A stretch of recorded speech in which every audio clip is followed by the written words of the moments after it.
너무 어려워 계획대로 되는 게 없어서 첫 만남은 너무 어려워 내일은 나야. But we're going to be buying ships from South Korea, but we're also going to have them make ships here with our people, using our people. And we're going to...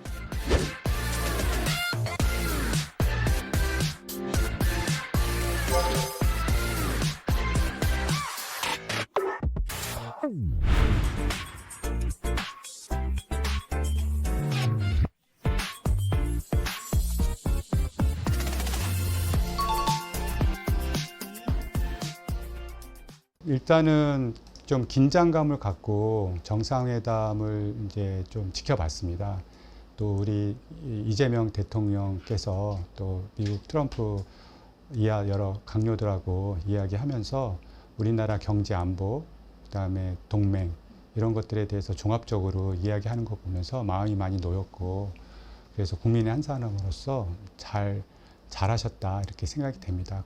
그 회담에서 그 두 가지 얘기가 인상적이었는데, 하나는 그 조선업과 그 다음에 제조업에 있어서 미국의 제조업 르네상스에 한국이 기여하겠다라는 그 이야기, 그거에 굉장히 인상적이었습니다. 그 이유가 이제 미국은 한국의 그 경제가 부흥하는 데 있어서 도와줬던, 우리나라 원조를 받고 도와줬던 나라였는데, 이제는 어떻게 보면 입장이 바뀌어서 우리가 미국의 경제 건설, 제조업 부흥에 도와주는 그런 나라가 됐다라는 것에 의미가 있기 때문에, 그런 것이 첫 번째 굉장히 눈에 띄고 격세지감이다 이런 생각이 좀 들었고요.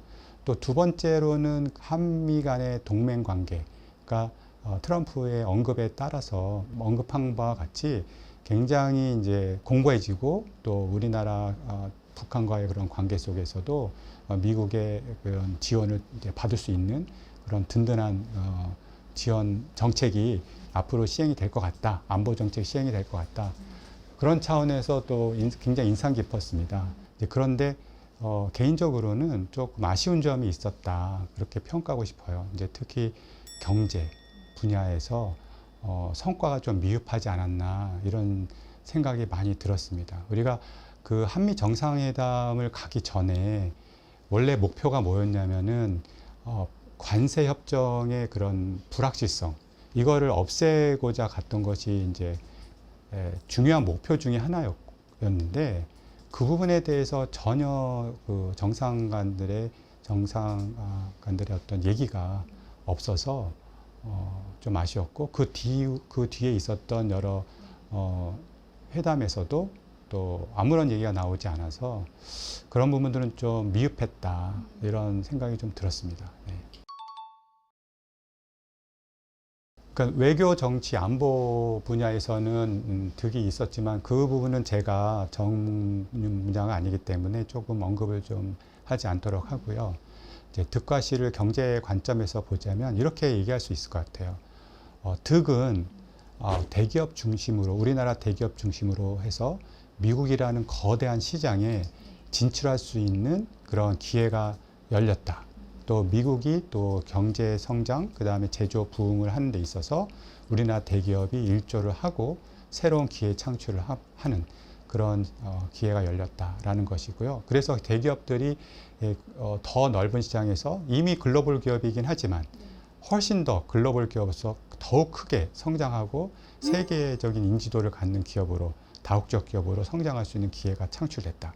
그런 점은 굉장히 좋은 뉴스다라고 생각이 되고요. 또 하나 그와 관련해서 생각해 보면, 그럼으로 인해서 미국의 생산, 그다음에 고용, 투자들이 이루어지기 때문에 현재 트럼프 행정부가 가지고 있는 어떤 정치적인 그런 입지를 우리 기업들이 살려주고 있는 것이 아닌가라는 그런 느낌을 받았어요. 이제 그런 걸 종합적으로 봤을 때, 그런 부분들은 한미 간의 경제, 군사 동맹뿐만 아니라 경제 동맹, 경제 협력체 이런 측면에서는 굉장히 가까워지고, 미국 중심의 경제 블록에 우리가 깊숙하게 들어갔다.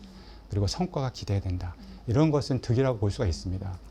근데 실은 두 가지가 있어요. 뭐냐면 첫 번째가 이 대미 투자, 거대한 대미 투자, 거대 규모의 대미 투자가 이제 이루어질 텐데요. 아시겠지만은 투자 패키지가 3,500억 불이고요.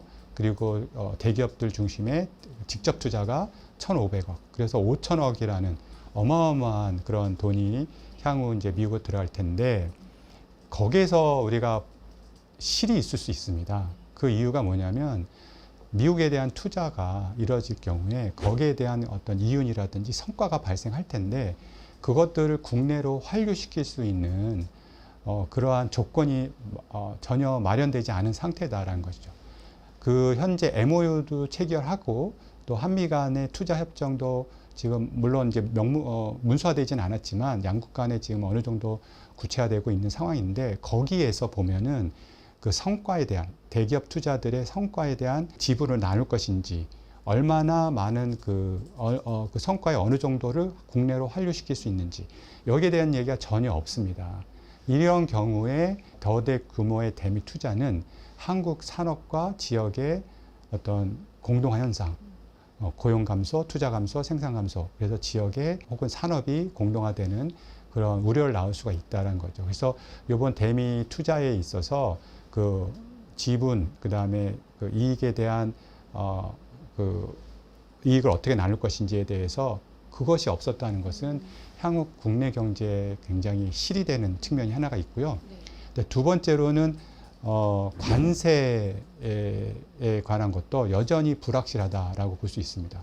물론 이번에 성과를 이 관세에 대해서 이야기가 여러 가지가 있을 수 있는데 이번에 성과 중에 하나로 관세가 오히려 더 올라가는 것이 아닌가 이렇게 걱정했던 사람들이 있었어요. 근데 15%를 낮췄지만 너희 이 한국이 투자가 작으니 15%가 아니라 20%, 25% 다시 올라가는 거 아닌가 이제 그런 우려를 했던 사람들이 있었는데 이제 그러지 않았다는 거죠. 그냥 15%로 이제 기정사실화되어 가는 그런 것을 성과다라고 이제 보는데 저는 이제 그렇게 보지 않습니다. 이게 우리가 이미 15%라는 것을 받아온 것은 7월 말이고요. 그 15%를 받아내기 위해서 3,500억이라는 500억 달러라는 어마어마한 금융 패키지, 투자 패키지를 제시했기 때문에 15%와 3,500억이라는 것은 어떻게 보면 맞교환한 거거든요. 그래서 그것이 더 올라갈 거라고 걱정하는 것은 너무 지나친 걱정이고요. 오히려 우리가 요번에 좀 걱정했었어야 될 부분은 그리고 성과를 이뤄내야 될 부분은 이 관세, 상호관세 15% 플러스 그다음에 품목관세, 자동차 관세, 그다음에 철강 등 여러 관세에 있어서 그 구체적인 그 관세율과 그다음에 시행 일정, 그다음에 품목 이런 것들을 좀 더 우리가 미국과 이야기를 통해서 끌어냈었어야 되는데 그런 부분이 전혀 없었다는 거죠. 철강 같은 경우에 50%를 우리가 이제 지난 7월 말에 그 이후에 받았는데 지금 그 사이에 어떤 일이 있었습니까? 407개의 품목으로 확대한다. 철강이 들어간 제품까지도 다 철강 50%를 매긴다. 이런 얘기가 나오잖아요. 앞으로 또 무슨 얘기가 나올지 모르는 거죠. 그러니까 이런 것들이 계속해서 불확실하게 남아있는 이유는 지난번 7월 말에 했었던 관세에 관한 협정을 좀 더 명문화하고 구체화 했었어야 하는데 그걸 하지 못함으로 인해서 우리나라 수출 기업들에게 계속해서 그 불확실성을 안겨주고 있는 그런 상황이라는 거죠. 이것은 실이다. 저는 그렇게 봅니다. 네. 네, 지금 말씀하신 대로 조선업이라는 것은 우리가 옛날에 배웠던 것 중에 하나가 조선업은 종합산업이다라는 얘기를 많이 해요. 그래서 조선업이 발전하면 제조업과 서비스업이 함께 발전한다. 이런 얘기를 많이 했거든요. 근데 지금 조선업 분야에서 전 세계 그 조선업 그 생산 그 규모 시장 점유율에서 중국이 한 50% 이상이 차지하고 한국이 한 30% 됩니다. 그리고 일본이 한 15% 되고요. 그런데 그런 우리나라가 한 2등 국가 정도 되는데 아주 굉장히 잘하는 나라 중에 하나죠. 근데 미국은 거의 점유율이 없는 나라예요. 그렇기 때문에 미국의 조선업 성장을 위해서 한국이 미국의 조선업에 도움을 주고 같이 일으킨다라는 것은 미국 입장에서는 경제적인 관점에서 봤을 때 너무너무나 커다란 이득인 거죠.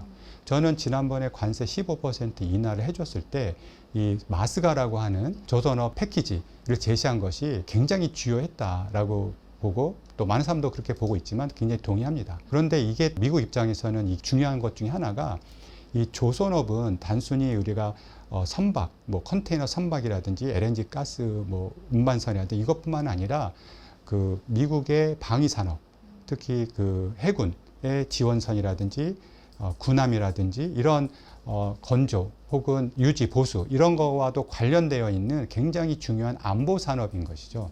그래서 미국에서 해양에 진출하고 하기 위해서는 이런 군함이 필요한데 한국이 거기에 이제 일조를 하게 되는 거고 거기에서 건축된 군함이라든지 이러한 강력한 조선업을 기반으로 해서 이 아시아 지역에서 대중 견제를 할 수 있는 그런 능력을 보유하게 된 거죠. 미국은 이제 아시아에서 그 중국을 견제하기 위한 많은 그런 정책과 작업들을 많이 하고 있죠. 우리나라 주한미군 주둔에 대한 이야기도 이번에 나왔었는데 주한미군의 주둔이 뭐 대북 정책, 대북 억제력만 있는 것이 아니라 이 중국에 대한 그 어떤 견제 수단도 주한미군에 있다. 그래서 뭐 요번에 뭐 그 한미 동맹이 현대화라는 얘기가 나오면서 주한미군의 감축된 주한미군을 대만 근처로 뭐 이동시킨다라든지 뭐 이러한 여러 가지 얘기들이 많이 나온 것도 이 해양 쪽에 중국을 견제하기 위해서 해양 쪽에 이쪽에서의 그 중국의 힘을 키우는데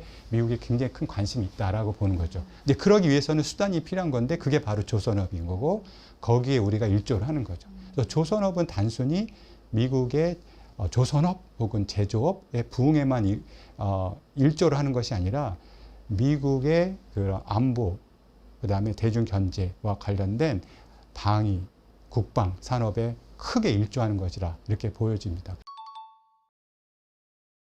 경제는 중국, 안보는 미국 이렇게. 그러니까 안보는 미국과 동맹을 통해서 유지하고 경제는 이제 중국의 시장이 있으니까 중국과의 관계를 통해서 경제는 놓칠 수 없다. 뭐 이런 얘기를 많이 했는데 이제는 안보는 당연히 미국이고 또 경제마저도 미국이 되어가는 그런 상황입니다. 그래서 지금 중국과의 관계가 안보적인 차원에서 또 외교적인 차원에서 좀 어려움을 겪는다 하더라도 지금 미국과의 관계가 훨씬 더 중요한 상황이 되고 있습니다. 미국과의 그런 그 관계를 통해서 중국과 좀 이렇게 느슨해지고 혹은 좀 소원해질 수 있는 관계를 이쪽에서 좀 보완해야 되지 않나 이런 생각이 듭니다. 그래서 어쩔 수 없는 중국과의 관계가 좀 멀어질 수밖에 없는 그런 시대에 접어들지 않았나 그런 생각이 듭니다. 물론 그 속도 조절은 해야 될 것 같아요. 조선업에 있어서 제일 중요한 게 그 기술, 그 조선 건조 기술인데요. 이 조선 건조 기술은 하루아침에 이루어지는 것이 아니고 또 로봇이라든지 기계로만 이루어지는 것이 아니라 그러한 조선업에 종사하는 엔지니어들, 숙련된 그 기술자들이 대량으로 그 선박 건조에 투입이 될 때 그게 완성이 될 수 있는 그런 산업이거든요. 그렇기 때문에 미국이 조선업을 일으킨다라고 했을 때는 단순히 돈으로 투자한다든지 그 어떤 조선소 사업을 일으킨다든지 하는 것만은 안 되고 사람이 있어야 됩니다. 그래서 지금 트럼프나 트럼프 행정부에서 얘기하는 미국인을 고용을 해서 그 산업을 일으켜야 된다는 것은 단기적으로는 불가능한 일이다라는 것입니다. 그래서 우리가 미국에 요청해야 될 것은 뭐냐면 조선업을 일으키고 싶으면 투자뿐만 아니라 관련된 엔지니어들을 미국에 가서 미국에서 현지에서 일을 할 수 있도록 그런 길을 터줘야 된다라는 거죠. 비자 문제라든지 기술자를 미국에서 고용할 수 있는 상황으로 물론 미국인은 아니지만 미국에서 장기간 일을 할 수 있는 그런 정책을 동시에 해주지 않으면 안 된다라는 것이고요. 두 번째로는 기술의 문제가 있습니다. 말씀하신 대로 기술이 유출될 가능성이 분명히 있습니다. 그런데 이거는 지금 걱정할 수가 있는 상황이 아닙니다. 지금 조선업뿐만이 아니라 반도체, 원전, 그렇죠? 그 다음에 AI 등 여러 우리나라가 가지고 있는 그런 기술, 제조업에 있는 기술들이 다 미국으로 지금 이동해가고 있는 상황이에요. 그래서 그 미국의 조선업을 일으키는 과정 속에서 기술이 전수되는 것을 막지는 못하고요. 그것에 대해서 우리가 클레임을 할 수 있어야 되죠. 기술에 대한 어떤 로열티를 우리가 받는다든지 아니면 기술을 전수시킬 때 그것에 대한 어떤 그 체계적인 교육 과정을 우리가 제공한다든지 그래서 어떤 자격을 얻을 수 있는 사람들을 중심으로 해서 미국인을 고용한다든지 이런 식의 어떤 체계적인 인력 수급 체계를 같이 계획하지 않으면 안 되는 상황인 거죠.